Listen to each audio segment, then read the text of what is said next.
Hi everyone welcome back. ನೀವು ನೋಡ್ತಿದ್ದೀರಾ student solution YouTube channel. ಎಲ್ಲರಿಗೂ ಕಾರ್ ಟಿ ಟಿ ಅಪ್ಡೇಟ್ಗೆ ಸ್ವಾಗತ. ಇವತ್ತಿನ ವಿಡಿಯೋದಲ್ಲಿ KAR T T official result ನೆಕ್ ಚೆಕ್ ಮಾಡೋದು ಮತ್ತು ಫೈನಲ್ ಕೀ ಆನ್ಸರ್ಸ್ ನೆಕ್ ಚೆಕ್ ಮಾಡೋದು.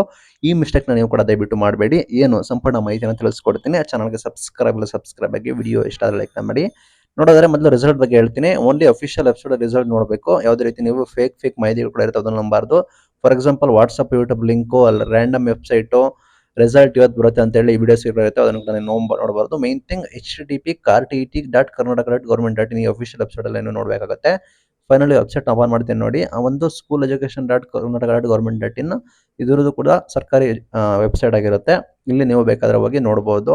ಇಲ್ಲಿ ನಿಮಗೆ ಲೇಟೆಸ್ಟ್ ನ್ಯೂಸ್ ಪ್ರಕಟಣೆಯಲ್ಲಿ ನಿಮಗೆ ನೋಡಬಹುದು. ಇಲ್ಲಿ D car T T key answers ಎಲ್ಲ ಕೂಡ ಅನೌನ್ಸ್ಮೆಂಟ್ ಕೂಡ ಮಾಡಿದ್ದಾರೆ. ಅಲ್ಲಿ ನೀವು ಚೆಕ್ ಮಾಡಬಹುದು. ಅಂಡ್ ನಿಮಗೆ ಅದಾಗಿಲ್ಲ ಅಂದ್ರೆ ಇನ್ನೊಂದು ವೆಬ್ಸೈಟ್ ಇದೆ STS Karnataka.government.in ಅಂತ. ಇದು ಅಫಿಷಿಯಲ್ ಕಾರ್ ಟಿ ಟಿ ಇದು. ಇಲ್ಲಿ ನಿಮಗೆ ಕೀ ಆನ್ಸರ್ ಪ್ರಕಟ ಮಾಡಿದ್ದಾರೆ, ನೀವು ಗಮನಿಸಬಹುದು ಆಲ್ರೆಡಿ. ಅಂಡ್ ಅಬ್ಜೆಕ್ಷನ್ಸ್ ಆಲ್ರೆಡಿ ನಿಮಗೆ ಅನೌನ್ಸ್ಮೆಂಟ್ ಕೂಡ ಮಾಡಿದ್ರು. And eligibility car T T certificate ನೀವು ಎಲಿಜಿಬಲ್ ಆದರೆ ನಿಮ್ಮ ಅಪ್ಲಿಕೇಶನ್ ಎಲ್ಲ ಮಾಡೋದಕ್ಕೆ ಕೂಡ ಇರುತ್ತೆ. ಅದಕ್ಕೋಸ್ಕರ ನೀವು ರ್ಯಾಂಡಮ್ ಲಿಂಕ್ ನೋಡಬಾರ್ದು. ನೀವು ಈ ರೀತಿ ಅಫಿಷಿಯಲ್ ವೆಬ್ಸೈಟ್ಗಳನ್ನ ನೋಡಬೇಕಾಗುತ್ತೆ. ಇವೆರಡನ್ನ ನೋಡ್ಕೊಳ್ಳಿ. ಇದು ಬಂದ್ಬಿಟ್ಟು ವೆರಿ ಇಂಪಾರ್ಟೆಂಟ್ ಆಗಿರುತ್ತೆ. ಬಿಕಾಸ್ ಯಾಕೆಂದ್ರೆ ರ್ಯಾಂಡಮ್ ಕೆಲವರು ಬೇರೆ ಮಾಹಿತಿಯನ್ನ ಬೇರೆ ವೆಬ್ಸೈಟ್ನ ಕ್ಲಿಕ್ ಮಾಡಿದ್ರೆ ನಿಮಗೆ ಸಮಸ್ಯೆ ಕೂಡ ಆಗ್ಬೋದು. ಅದು ಇಂಪಾರ್ಟೆಂಟ್ ಆಗಿರುತ್ತೆ. ಯಾವ ರೀತಿ ಸ್ಟೆಪ್ಸ್ ಅಂದರೆ ಸಿಂಪಲ್ ಗೂಗಲ್ ಓಪನ್ ಮಾಡಿ, ನಾವು ನೋಡ್ಸಿರೋ ಅಫಿಷಿಯಲ್ ವೆಬ್ಸೈಟ್ನ ಕ್ಲಿಕ್ ಮಾಡಿ. ಅಲ್ಲೇ ನಿಮಗೆ ರಿಸಲ್ಟ್ ಬಂದ ನಂತರ ಅಲ್ಲಿ ನಿಮಗೆ ಕಾರ್ ಟಿ ಟಿ ರಿಸಲ್ಟ್ 2025 ಅಂತ ಹೇಳಿ ನಿಮಗೆ ಒಂದು ಹೋಮ್ ಪೇಜಲ್ಲಿ ಮಾಹಿತಿ ಇರುತ್ತೆ.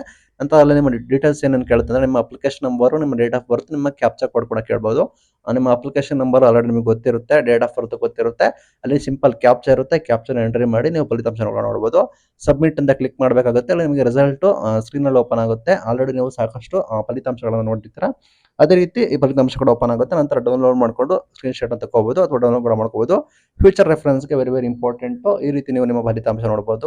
ಇದು ವೆರಿ ಇಂಪಾರ್ಟೆಂಟ್. ನಂತರ ಫೈನಲ್ ಕೀ ಆನ್ಸರ್ಸ್ ನ ಎಲ್ಲಿ ನೋಡಬೇಕು ಅಂದ್ರೆ ಸೇಮ್ ಆಪ್ಷನ್ ಆಯ್ತಾ. ಫೈನಲ್ ಕೀ ಆನ್ಸರ್ಸ್ ಕೂಡ ಸೇಮ್ ಎರಡು ಆಪ್ಷನ್ ಇದೆ. ಒಂದು STS Karnataka.government.in ಈ ವೆಬ್ಸೈಟ್, ಅಥವಾ ನಿಮಗೆ school education department website T T ವೆಬ್ಸೈಟ್ಗೆ ಹೋದ್ರಲ್ಲಿ ಸೇಮ್ ಇಲ್ಲಿ ಕೀ ಆನ್ಸರ್ಸ್ ಅಬ್ಜೆಕ್ಷನ್ ಅಂತ ಇರುತ್ತಲ್ಲ, ಅಲ್ಲಿ ನಿಮಗೆ ಫೈನಲ್ ಕೀ ಆನ್ಸರ್ಸ್ ಅಂತ ಇಲ್ಲಿ ಬಂದಿರುತ್ತೆ. ಅಲ್ಲಿ ನೀವು ಹೋಗಿ ನೋಡ್ಬೋದು.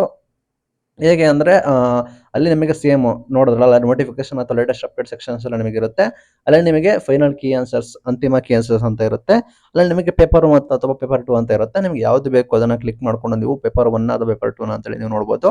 PDF ಡೌನ್ಲೋಡ್ ಕೂಡ ಮಾಡ್ಕೋಬಹುದು. PDF ಡೌನ್ಲೋಡ್ ಮಾಡೋ ನಂತರ ನೀವೇನು ಮಾಡಬೇಕಾಗುತ್ತೆ ಅಂದ್ರೆ ನಿಮ್ಮ ಕ್ವಶನ್ ಪೇಪರ್ ಕೋಡ್ನ ಚೆಕ್ ಮಾಡ್ಕೊಂಡು ನೋಡ್ಕೋಬೇಕಾಗುತ್ತೆ. ನಿಮ್ಗೂ ಅದಕ್ಕೂ ಮ್ಯಾಚ್ ಆಗುತ್ತಾ, ನಿಮ್ದು ಎಷ್ಟು ಅಂಕಗಳು ಕೂಡ ಇದಾವೆ, ಎಷ್ಟು ಗ್ರೇಸ್ ಅಂಕ ಸಿಗುತ್ತೆ, ಏನು ಅದನ್ನು ಕೂಡ ಚೆಕ್ ಮಾಡ್ಕೋಬಹುದು.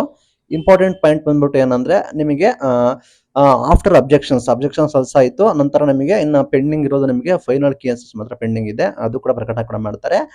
ಕೀ ಆನ್ಸರ್ಸ್ ಅಂದ್ರೆ ಈ ಫೈನಲ್ ಕೀ ಆನ್ಸರ್ಸ್ ಬಂದ್ರೆ ನಿಮಗೆ ಅದ್ರ ಮೇಲೆ ನಿಮಗೆ ರಿಸಲ್ಟ್ ಅನೌನ್ಸ್ಮೆಂಟ್ ಕೂಡ ಆಗುತ್ತೆ. ಈ ಹಿಂದೆ ಬಂದಿರೋ ಕೀ ಆನ್ಸರ್ಸ್ಗೂ ಸಂಬಂಧ ಇರೋದಿಲ್ಲ, ಅದು ಕಂಪ್ಲೀಟ್ಲಿ ವ್ಯಾನಿಶ್ ಆಗುತ್ತೆ. ಈಗ ನಿಮ್ಗೆ ಬರೋದು ನಿಮಗೆ ಫೈನಲ್ ಕೀ ಆನ್ಸರ್ಸ್ ಬರುತ್ತೆ. ಅದರಲ್ಲೇ ನಿಮಗೆ ಅದರ ಮೇಲೆ ನಿಮಗೆ ಅದನ್ನ ಕನ್ಸಿಡರ್ ಕೂಡ ಮಾಡ್ಕೊಂಡು ನಿಮಗೆ ರಿಸಲ್ಟ್ ನ ಘೋಷಣೆ ಕೂಡ ಮಾಡ್ತಾರೆ. ಅದಕ್ಕೆ ನೋಡ್ಕೊಳ್ಳಿ. Provision key answers final key ಆನ್ಸರ್ಸ್ಗೂ ಡಿಫ್ರೆನ್ಸ್ ಕೂಡ ಇದೆ. ಎರಡು ಕೂಡ ಈಕ್ವಲ್ ಅಲ್ಲ. ಈ ಹಿಂದೆ ನೋಡಿದ್ದು ಕೀ ಆನ್ಸರ್ಸ್ ಬಂದ್ಬಿಟ್ಟು ಒಂದು ಓನ್ಲಿ ಫಾರ್ ರೆಫರೆನ್ಸ್ಗೋಸ್ಕರ ಮಾಡಿರ್ತಾರೆ. ಅದು ಬಂದ್ಬಿಟ್ಟು ಪ್ರಾವಿಷನ್ ಕೀ ಆನ್ಸರ್ಸ್ ಕೂಡ ಆಗಿರುತ್ತೆ. ಈಗ ಬರೋದು ಫೈನಲ್ ಕೀ ಆನ್ಸರ್ಸ್. ಎರಡು ಕೂಡ ಸೇಮ್ ಅನ್ಕೋಬೇಡಿ. ಅದನ್ನ ನೋಡ್ಕೊಂಡು ನೀವು ಡಿಸೈಡ್ ಕೂಡ ಮಾಡ್ಕೋಬೇಡಿ. ಅದನ್ನ ನೋಡ್ಕೊಂಡು ನಂಗೆ ಇಷ್ಟ ಅಂಕ ಬರುತ್ತೆ ಅಂತ ನೀವು ಸಾಕಷ್ಟು ಜನ ಕಮೆಂಟ್ ಕೂಡ ಮಾಡ್ತಾ ಇದ್ರಿ. ಒಂದು ಅಂದಾಜು ಐಡಿಯಾ ಸಿಗುತ್ತೆ ಅಷ್ಟೇ. ಎರಡು ಕೂಡ ಈಕ್ವಲ್ ಅಲ್ಲ. ಫೈನಲ್ ಕೀ ಆನ್ಸರ್ಸ್ ಕೊಟ್ಟ ನಂತರ ನಿಮಗೆ ಅನೌನ್ಸ್ ಆಗುತ್ತೆ. ನಿಮಗೆ ಒನ್ಸ್ ನಿಮಗೆ ಫೈನಲ್ ಕೀ ಆನ್ಸರ್ಸ್ ಬಂದ್ರೆ ನಿಮಗೆ ಯಾವುದೇ ರೀತಿ ನಿಮ್ಮ ಮಾರ್ಕ್ಸ್ ಕೂಡ ಚೇಂಜಸ್ ಕೂಡ ಆಗೋದಿಲ್ಲ. ಅದೇ ಅಂತಿಮ. ಫೈನಲ್ ಕೀ ಆನ್ಸರ್ ಬಂದ ನಂತರ ನಿಮ್ಗೆ ಏನು ಅದ್ರ ಮೇಲೆ ಲೈಕ್ ಅದನ್ನ ನೋಡ್ಕೊಂಡೆ ನಿಮಗೆ ರಿಸಲ್ಟ್ ಘೋಷಣೆ ಕೂಡ ಮಾಡ್ತಾರೆ. ನಂತರ ನಿಮಗೆ ಯಾವುದೇ ರೀತಿ ಬದಲಾವಣೆ ಕೂಡ ಆಗೋದಿಲ್ಲ.